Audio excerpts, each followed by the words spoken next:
First, I'd like to thank IG, because I'm a junior here and all the stuff's working nicely. So, okay, I'm a microbiology major, third year here, and I did my story book. It's called Asian Thought Stories. It's about, because, we had a couple weeks to decide what we were going to do our storybook about. Dr. Gibbs showed us an archive of just like random mythology stuff. Can you speak up a little bit? All right. Okay. So we had a couple weeks to do the story.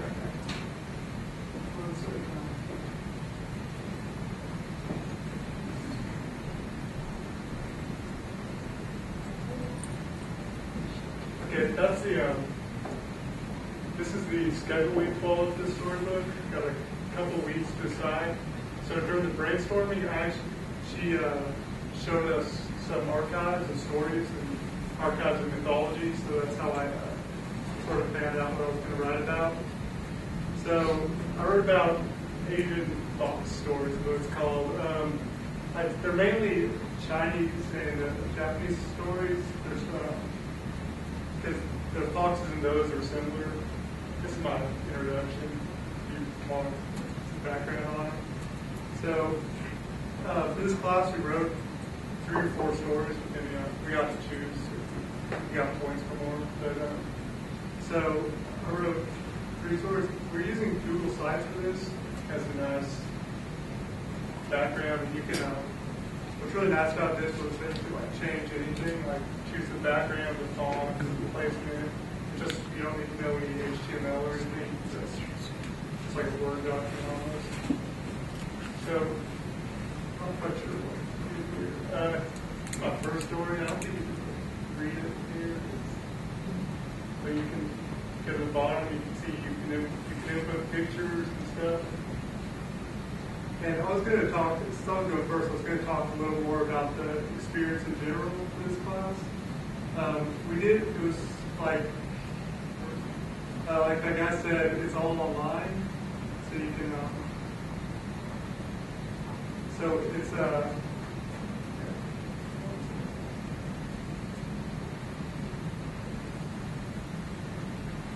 okay. It's a purely online class, which let us really get a lot of feedback every week. I think she doesn't lead everybody, but if you can look at the blogs, like everyone in the class has their own little blog. And every week they make a lot of posts, like here's some this week. And they'll have, and every week we also got multiple comments on each post. So everyone got like 4 comments a week on posts for this, and then their storybook also got comments. So we ended up with a ton of feedback. By the end of the year we had like 20 different people, I think, posting for feedback for this. So that was really useful. So it's sort of like, it's not as high quality like the writing center or anything, but you got a lot of people to do it. So there's the online experience.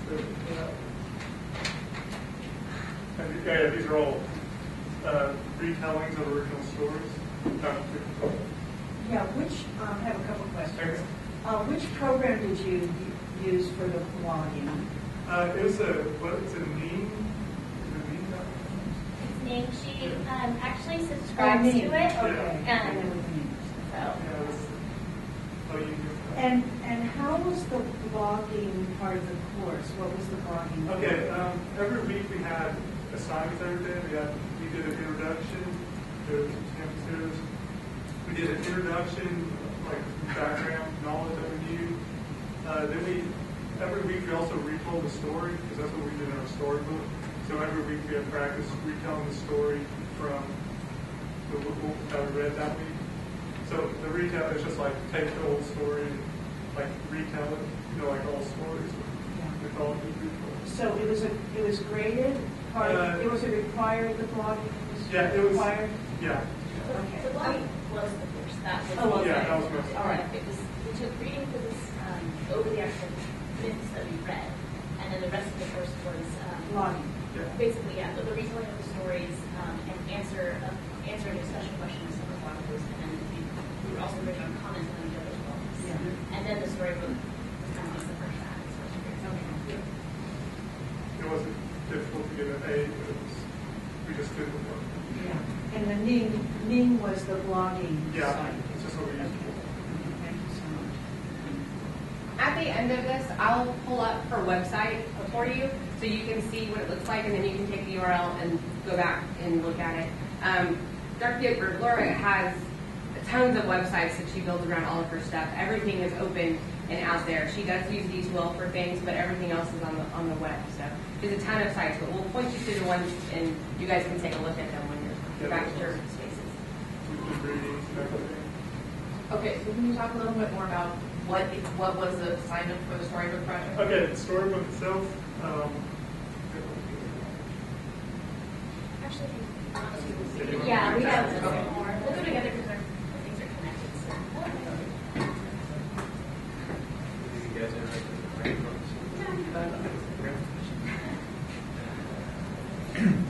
Okay, so what was the exact question? I'm sorry. Okay, Storybook was a semester-long project in which we would, it was all up to us. We would, have intercourse with her through email. And she, I think the first assignment was brainstorm different ideas that you would have for some sort of storybook. I think that was it was just brainstorming. And what you're doing is you're looking at different myths, and she had to do multiple, this would be a cool idea. A few of mine were well, this one for sure, obviously. And then a couple of mine were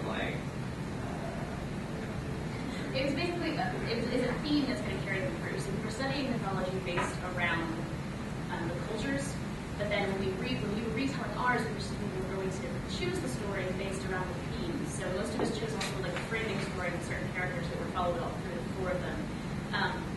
We had a classmate who retold Cherokee stories about nature specifically, and the framing story was about a grandmother and telling stories to her young child, so that you could explore,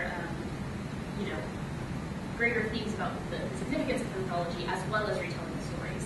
And so then our first assignment, I guess, was to choose that theme, and then we choosing 3 or 4 stories that fit underneath that theme that we were then going to retell. And then you also had the option of just picking some sort of culture and just doing stories from that culture. It didn't necessarily have to have an overarching theme. It was just, I guess the baseline would be what you're doing is you're taking a myth or some sort of folklore and adapting it to something different, for yourself. I personally, I'm an anthropology major. One of my favorite things to study is gender studies. So what I did was I took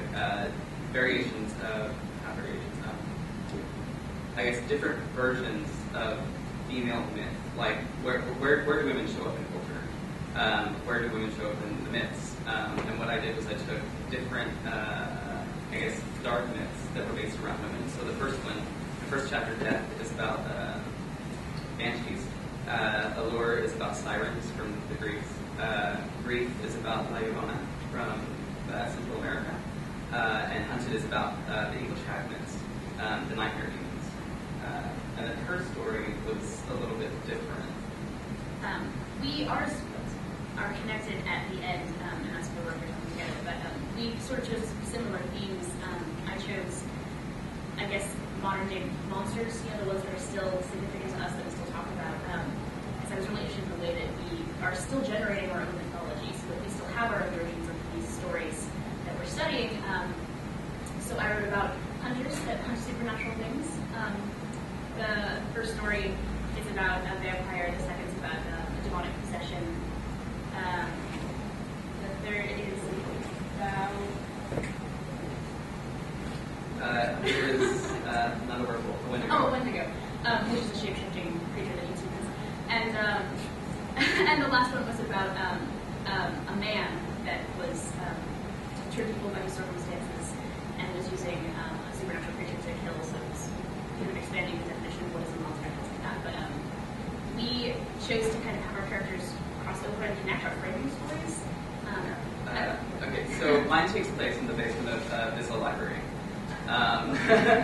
And basically, short synopsis of the first chapter is I had this character named Sean O'Brien, chose to make him Irish so he could have Banshee thing going on. Anyway, in the prologue, which was basically in the prologue, she had us mention briefly each thing that we were going to have.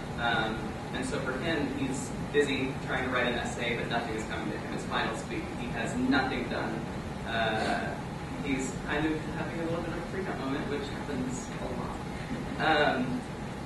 Anyway, this first chapter talked about like how his cursor is taunting him because nothing is coming in. He doesn't know what to do, and so he's like, okay, whatever. I'm just gonna look through my flashcards and have that distract me for a little bit. But in the first flashcard, something pops up, and it's his Banshee. And he's like, I don't remember writing that, whatever. And then it says a Irish full of Laura when it's dead. And then he flips to the second one, which is my second, I guess, demon monster type thing. And then he keeps doing that until he hears someone crying. And that leads into the second chapter, where he actually follows the crying into the stacks. Nobody else can hear this moaning that's happening, and he's following it for some unknown reason. And that's where he encounters the first monster.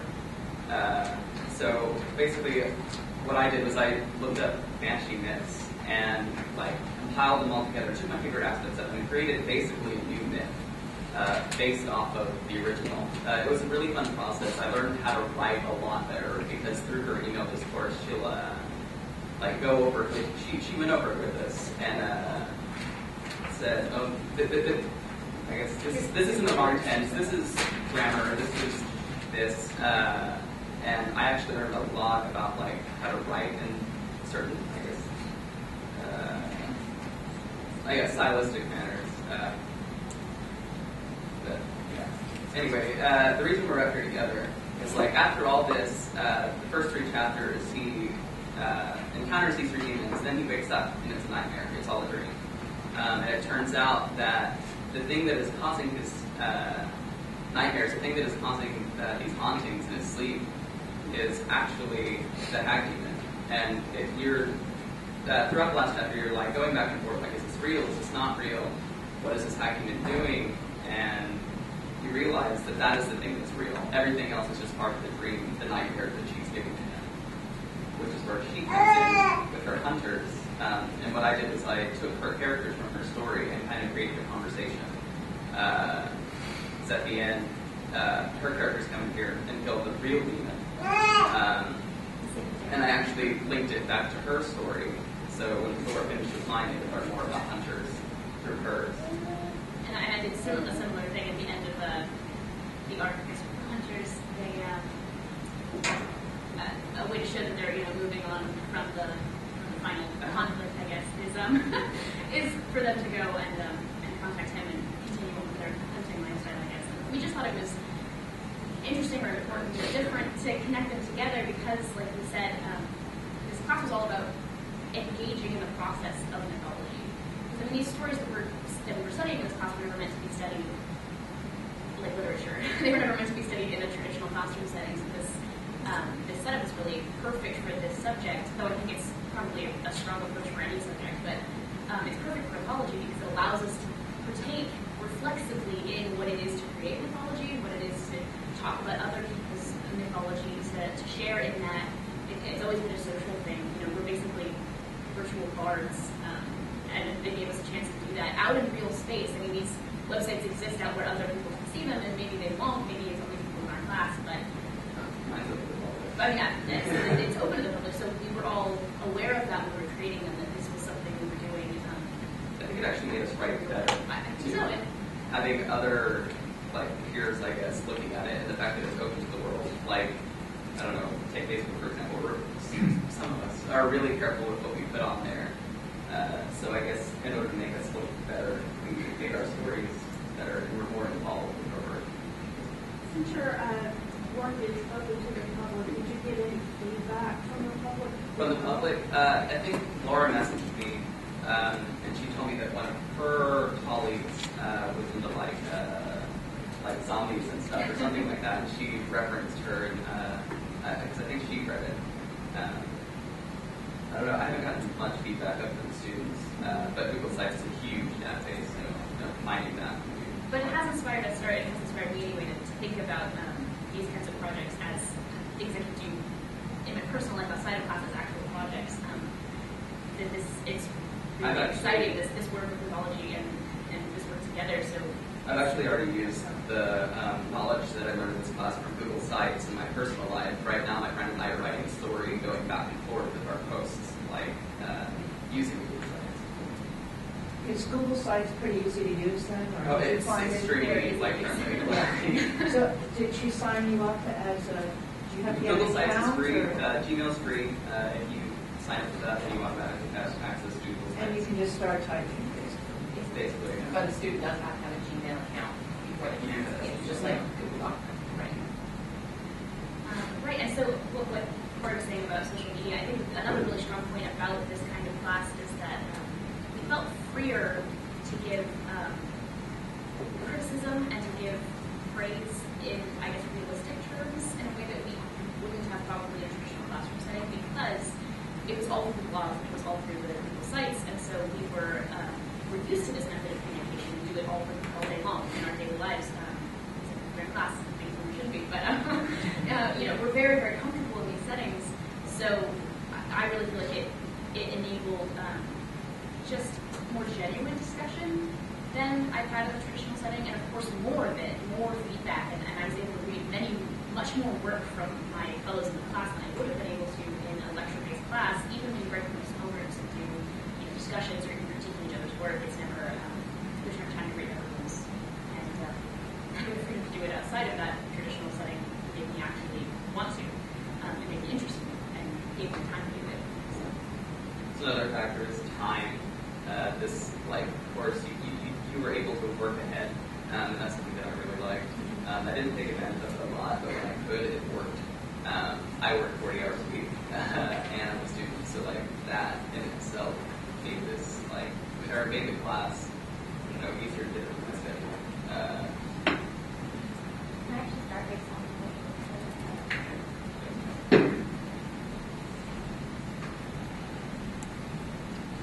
My name's Elizabeth, and I actually have the unique experience of being in all three of Laura's classes that she offers online. And like what they were saying about social media and how that's how we interact daily with most of our peers at this point, I think this sort of setting for a classroom, I actually feel like I have established a relationship with Laura because we constantly were emailing, and I've been in touch with her for all three of the classes now. So we go way back. But I've taken 10 online courses through OU, and three were hers. And I went back and have taken her classes because of this setup. It makes it so much easier to establish relationships with your peers and with the instructor, whereas when most of the classes go through B2L, I have almost no interaction with anyone. Half the time I don't even speak with the instructor for most of the semester. So this was great because Laura will sometimes come and comment on our blogs as well on the name site. And so they talked about mythology, so my mythology one was about shoes. So I took stories like Cinderella, which is the first one that comes to most people's mind, and retold it from the point of view of the shoe. And I did this for a few other stories, some obvious like Cinderella, and other ones a little more unknown, which was The Red Shoes. It was a kind of horror Japanese story. But my first one I had with Laura was Esther, or it was world literature. And so this was the first site I created with Google Sites. So this is the first time I ever learned how to use it. And there is a lot you can do to expand. It's a pretty straightforward layout, but you're adding images, changing the font, changing the colors of the background. I learned more and more how to develop and expand the site through all of this. So this is you have a cover page, and it's just introducing an introduction like we've been talking about, like they've been talking about. So for this one, I wanted to theme it around the Bible story of Esther. So I tried to use a little bit of what I think of as an older script. And all my colors I used were royal colors, so royal purple, royal blue, emerald green. And I I was able to expand more on this even after I finished the class. And like you said, we can work ahead, which is great about this. The first time I took her course, I actually was able to finish the course about 2 weeks before a normal course ended. And that was really helpful because during finals week and dead week, the next couple of weeks, I had one less thing to worry about. And I used, for a prevailing theme, I used crafts for almost every image, and that carried through for most of my book.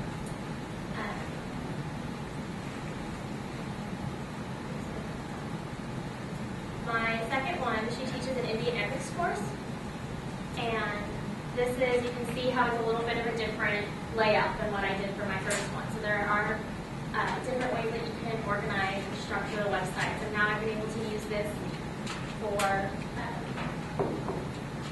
different things, either blogging in general or classes in classrooms like this, because it makes for a great project if I was taking another like traditional course and had to create something I now know how to do.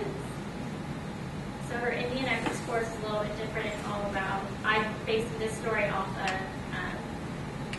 the Great Trinity, which would be Brahma, Vishnu, and Shiva, and then Devi is what some people believe was the original goddess, and I wanted to do a goddess and then as well as the three gods. But really, I can just answer any questions that anyone has. Yes. Well, first of all, thanks to all four of you. It's really clear how excited you are by this process, and I think it's been a great experience for you, it sounds like. Do you have any sense of, from the faculty point of view, I mean, if you could put yourselves into Laura's shoes, how many can she accommodate? Do you feel frustrated at all with her feedback? I have never been frustrated with Laura beyond any other teacher. I actually looked forward to her feedback. Yeah. Like, we're roommates. We would post, and we were like, so did you hear back from Laura yet? Like, on your story? And how many are in the class? About 30. 30? In her class, she's taken on a couple more depending, but she runs at least 2 or 3 of her, like I said, I took all 3 of her courses, and she runs two or sometimes, I think all 3. So she may have 90 students that she's interacting with. She started a second section of our class, the mythology class, that she hadn't intended to because there were so many people on the waiting list. I had to be on a waiting list for one of her classes, right. But I looked forward to taking her class so much that this was something I wanted to do. And she responds, she's actually very prompt with her responses as far as email. I have to imagine that she's on her computer with Laura. Now she's physically, she's in New York or something? Where is she? North Carolina, okay. And there's got to be a limit at some point for her. It's just, she's amazing, right? I mean, she really is remarkable. Yes, it's remarkable, especially, like I said, I've taken 7 other courses aside from hers online. Yeah. And I've never had the same kind of even prompt responses, and I know some of those professors might not be in North Carolina and might not be handling 90 students. What would you say then as a tip to faculty members who want to jump into this? What should the faculty member do right? You know? I think getting off of D2L was one thing she did right by setting up this vending account for one, because it also allowed us to interact, and we felt we actually didn't, she wasn't required to respond to everything we did, so she's focused on the larger issues like our storybook project, which was the finals, our final project overall. So I think that helps a lot, being able to have, I don't know how she does it, how she responds so quickly to emails. I know I was emailing her like every other day probably if I was just working on something, and she responds quickly every single time. But I think getting off of D2L and allowing more comments, like on our thing's still up.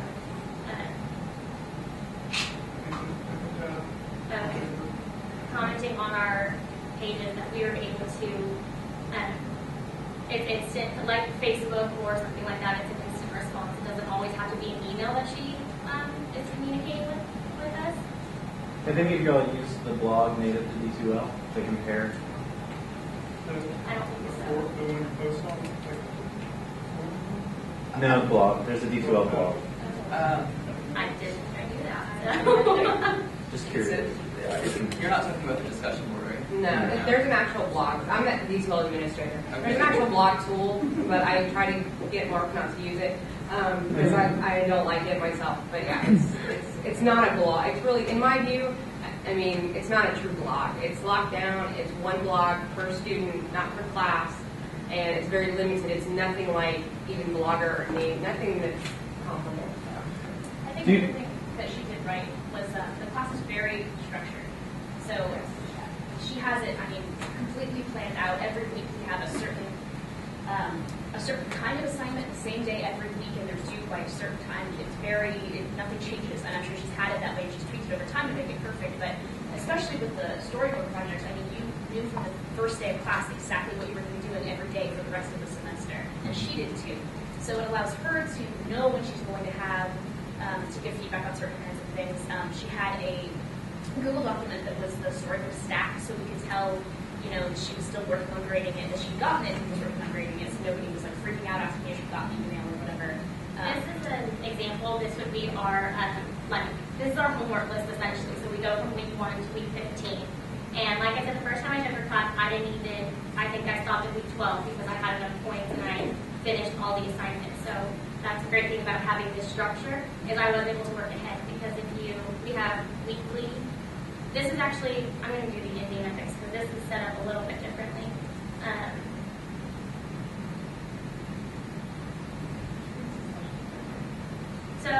Indian ethics is different too, but it's the most simple. But for Indian ethics, we focused on 2 epics, which are the Ramayana and the Mahabharata. And there was 2 different books for each because of different tellings. But I would know that I can look at this, and these are final. She also gives a grace period, which is really nice. She has the final time, but if you do have other classes and you're getting backed up, you have a grace period. So we had this structure. For me personally, I printed out every week of this, and I was able to check it off as I went along, and I would know if I worked ahead. I just like having the physical papers in front of me, but we know that every week the same thing is due every week, which is the best part, is the consistency.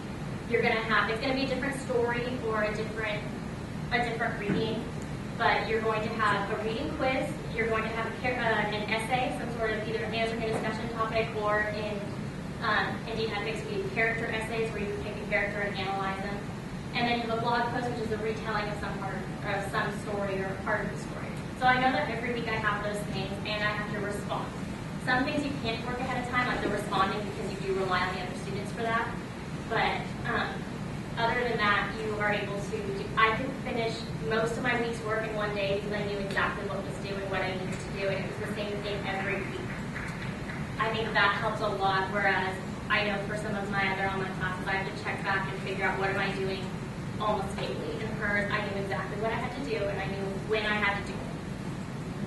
I think that's part of how she can have so many students, is she's done a lot of work on the weekly assignments. It's like all laid out, like the readings and everything. So she really only has to look at the storybook for the most part. So if any of you are interested in seeing Laura's classes, seeing how she does use D2L, it's like the first stop, and then there's outside. If you guys are interested in looking at that, just shoot me an email at learn@ou.edu, and I'll get us all hooked up in some sort of sharing site, and we'll be able to look at stuff. If you're interested in seeing Laura's courses, her public stuff, you can just Google Laura Gibbs, and I guarantee you'll find everything right away. But online course lady, ppworks.com is one of her sites, but seriously, just Google Laura Gibbs, and I think the first thing that comes up is folklore.net, and that's a launching pad for practically everything. All of her stuff is out there. I know one semester she was not only doing, this is why I don't know how she does it, she was not only doing the classroom, she was working on a larger book that she was publishing online, and it was actually going to aid in, I think, the myth classes.